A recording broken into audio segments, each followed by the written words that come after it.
Hello à toutes et à tous, on se retrouve aujourd'hui pour un nouveau numéro de Comics et vous les amis, et aujourd'hui on se retrouve pour un banger intergénérationnel qui est Daredevil Born Again, pour faire suite à la sortie de la nouvelle série Daredevil, mais également le live qu'on a fait très récemment avec l'ami Mister No. Voilà, comment dire, un classique parmi les classiques, une légende. Le meilleur run de Daredevil, selon qui va vous le dire, il y a plein de choses qu'on pourrait dire et beaucoup de qualificatifs pour désigner ce titre, mais on va voir surtout pourquoi dans cette vidéo, ce numéro est un incontournable et qu'est-ce qui en fait vraiment une légende. On va décortiquer ça tout de suite.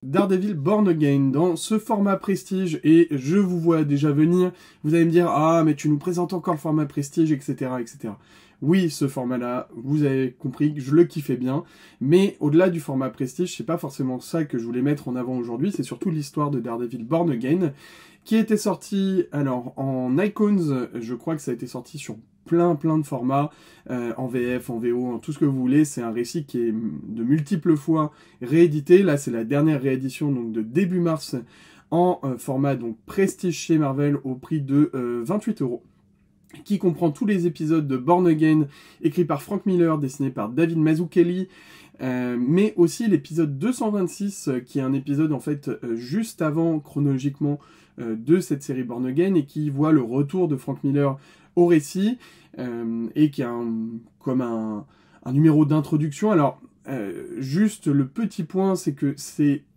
juste après l'histoire de Born Again, dans ce format-là. Voilà, c'est pas une histoire incroyable, c'est Denny O'Neil à l'écriture, et le dessin, c'est là encore David Mazzucchelli. Bon, c'est un numéro qui permet d'introduire et de comprendre dans quel état d'esprit est Daredevil, Matt Murdock, au début de Born Again, les liens qu'il peut avoir avec différents personnages, avant qu'il ne sombre dans les plus bas-fonds, et toute l'histoire est après justement cette chute qui est liée au fait de la révélation de son identité. Alors je vous dis pas par qui, parce que c'est justement ça qui est intéressant, c'est de comprendre qui va le vendre et pourquoi, et quels en sont les tenants et aboutissants. Mais suite à la révélation de son nom, et surtout le fait que le caïd apprend que Matt Murdock est Daredevil, et à partir de là, toute la vie de Matt Murdock s'effondre, et toute l'histoire est de voir comment il va se relever et comment il va arriver à renaître, et donc à faire ce Born Again et à de nouveau naître en tant que Daredevil et en tant également de Matt Murdock. Donc c'est un récit poignant, c'est un récit qui se base aussi alors sur les titres, les noms des titres. Il y a une référence non cachée à Dante, et notamment à l'Enfer, le Paradis, enfin la trilogie de Dante, qui est un très bon livre d'ailleurs, si vous ne l'avez pas lu.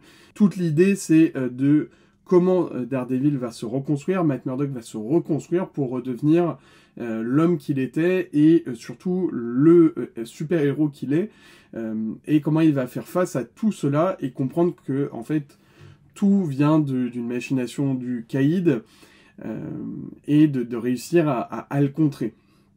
Donc il va connaître les plus bas-fonds, hein, vraiment toute son histoire va être d'une tristesse absolue. Voilà, on s'attache réellement au personnage, peut-être un peu plus que dans toutes les autres histoires de Daredevil. On est touché par cette chute, on est touché également par les autres personnages. Il y a un personnage principal qui est Karen Page, qui, moi, me touche énormément durant ce récit, et c'est un récit finalement qui est assez cru dans la vision des choses, comme peut le faire Frank Miller, comme il l'a fait dans beaucoup de récits, et c'est une vision qui est peut-être des fois un peu cynique, mais réelle de la société, et qui transparaît bien sur notamment la société des années 80, puisque ce récit a été noté dans les années 80, a été fait dans les années 80, et c'est là où on voit que on peut passer très vite de quelque chose d'une vie super à franchement pas grand chose. Et ce récit aussi, c'est le fait que la vie ne tient parfois qu'à un fil, et qu'il faut cultiver notre vie et essayer de faire que tout se passe au mieux, et d'éviter toutes les mauvaises fréquentations, tout un tas de choses qui font que on va pouvoir tomber au plus bas. Et donc c'est l'histoire de Karen Page qui est finalement en miroir également de celle de Daredevil. Et justement, à un moment, ils vont se retrouver. Et cette retrouvaille est pour moi l'une des plus belles retrouvailles qu'on peut avoir dans les comics. Et c'est ce fil rouge aussi qui est tissé entre l'amour que peut avoir Karen Page et Matt Murdock. Ça aussi, il y a plein de choses qui sont évoquées. Comme d'habitude, et ça je l'avais déjà évoqué maintes fois quand je parle de Daredevil, mais il y a un triptyque qui est vraiment très important. C'est le super-héros, bien évidemment, Daredevil. Le triptyque, c'est son côté super-héros en étant Daredevil, la justice et son rôle d'avocat, et le troisième, c'est sa foi catholique, et les trois vont venir se confronter, s'associer, être en symbiose, mais des fois aussi être totalement contradictoires. Et c'est tout le paradoxe et toutes les contradictions qui font partie de la vie de Daredevil, qui sont magnifiquement entrelacées dans ce récit, et à tel point qu'on comprend qu'il y a un personnage important de la vie de Daredevil qui va être lié à la foi catholique et qui va peut-être expliquer aussi cette dichotomie entre cette foi de justice et de combat, et d'un autre côté sa foi catholique qui est en osmose chez ce personnage-là. Je trouve que c'est magnifiquement fait au niveau de l'écriture, ce récit des bas-fonds jusqu'au plus haut, avec le caïd qui chapeaute tout. Tous les personnages sont vraiment très bien travaillés dans leur caractère, dans ce qu'ils peuvent apporter. Chaque personnage apporte quelque chose. Le personnage de Ben Urich qui est vraiment incroyable. La narration se tient parfaitement. Pour moi, il n'y a pas d'erreur en fait dans ce récit. Le seul petit bémol que je pourrais émettre, c'est que la fin est un peu accélérée.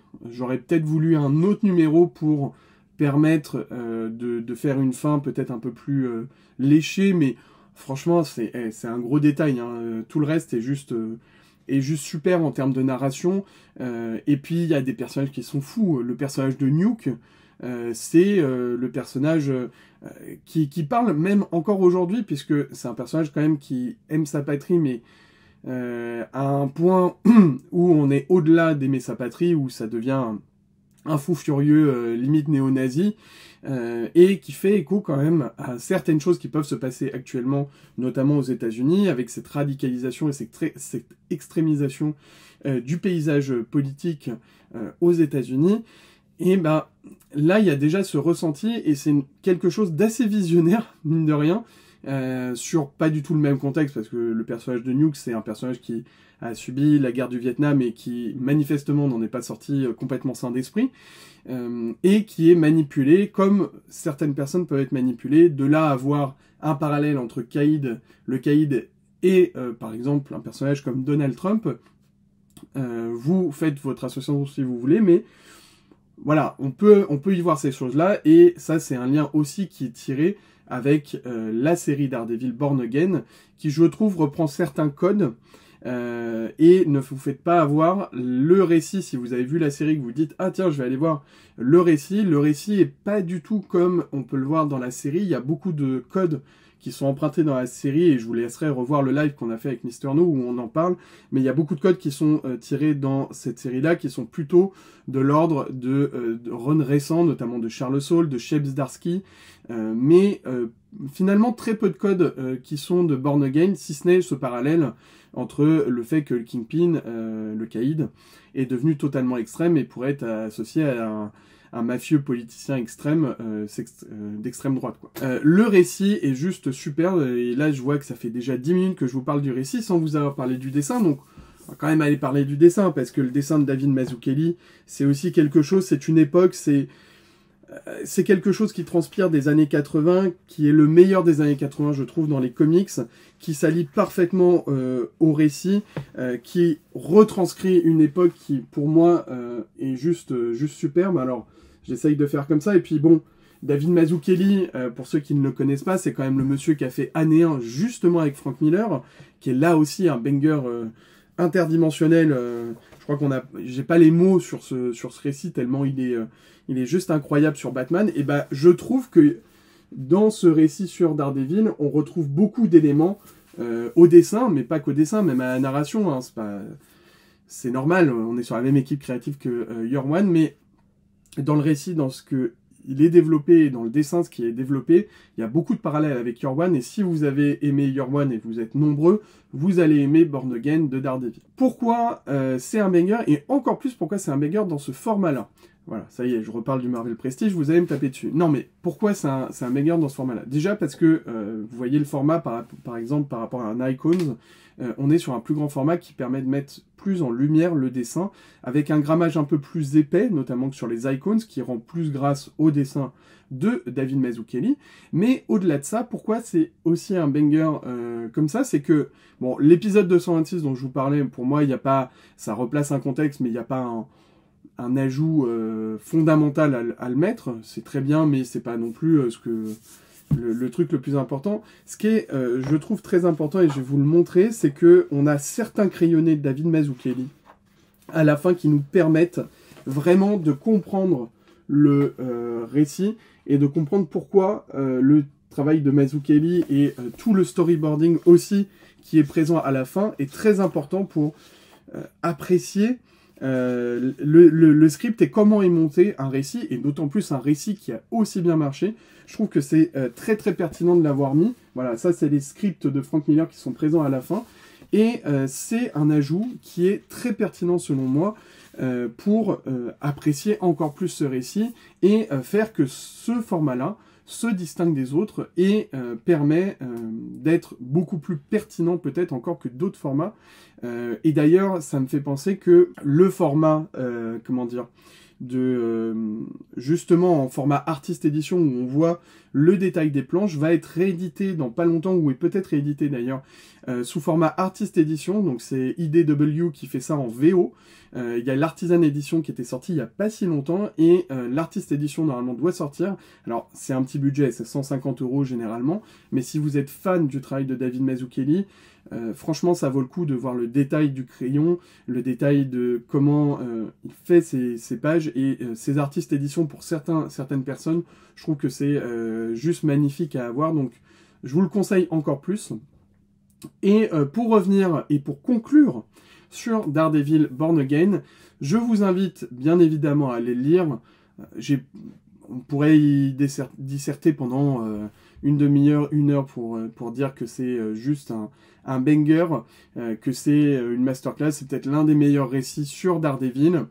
Alors, moi je ne le mettrai pas comme mon meilleur récit, je préfère le run de Bendis et Malif, parce que je pense que c'est encore plus, peut-être encore plus dark, mais ce récit-là, avec ces liens avec la Divine Comédie de Dante, avec la foi catholique qui nous permet de retrouver un personnage important de la vie de Daredevil, la descente dans les bas-fonds de Karen Page, mais aussi de Matt Murdock, le personnage de Ben Urich, tout, et puis le Kane, tout est vraiment très bien mené de la part de Frank Miller, du début jusqu'à la fin, c'est top. Et puis le dessin de David Mazzucchelli supporte un récit qui est fondateur dans l'univers de Daredevil. Et une fois que vous avez un peu lu sur Daredevil, je pense que ça demande quand même 2-3 choses de connaître un peu la vie de Daredevil et les personnages principaux, mais une fois que vous avez lu 2-3 personnages principaux avec une origin story pour vous permettre de replacer le contexte, eh bien, ce Daredevil Born Again, c'est parfait. Par exemple, vous pouvez lire le Daredevil avec John Romita Jr. et Frank Miller qui vous permet de vous remettre, c'est l'homme sans peur, qui vous permet de remettre une origin story, vous enchaînez par ça, et là, vous êtes tranquille sur Daredevil, c'est du vraiment très bon. Donc, ce format-là, l'histoire, les pages ajoutées à la fin, franchement, très bon travail de Panini sur ce format que je vous conseille vraiment d'aller lire. Et voilà les amis, c'est terminé. On se retrouve très rapidement, il y a pas mal de choses qui sont sorties ces derniers temps, et voilà, j'essaye de tout lire, j'ai pas tellement toujours le temps, mais j'essaye de tout lire. On va revenir aussi sur pas mal de choses. Il y avait la Paris Manga ce week-end, c'était une dinguerie, avec 2-3 choses, franchement, j'ai pu rencontrer Salvador Larroca qui est génial, et Marco Santucci avec qui j'ai eu un très bon talk, et c'était génial. Puis il y a les potos de Central Comics qui ont fait une très bonne dédicace aussi. Donc je remercie Mike de Diable Blanc, pardon, et Central Comics, notamment Dynamo et Emily, pour leur implication et leur dédicace. C'était vraiment au top, les gars. Merci encore. Et puis, on se retrouve très rapidement pour une nouvelle vidéo de Comics et vous. Et je vous spoil un peu la prochaine vidéo, mais ça sera du Batman. Allez, en attendant, portez-vous bien et on se dit à très vite. Salut. Viens voir le docteur.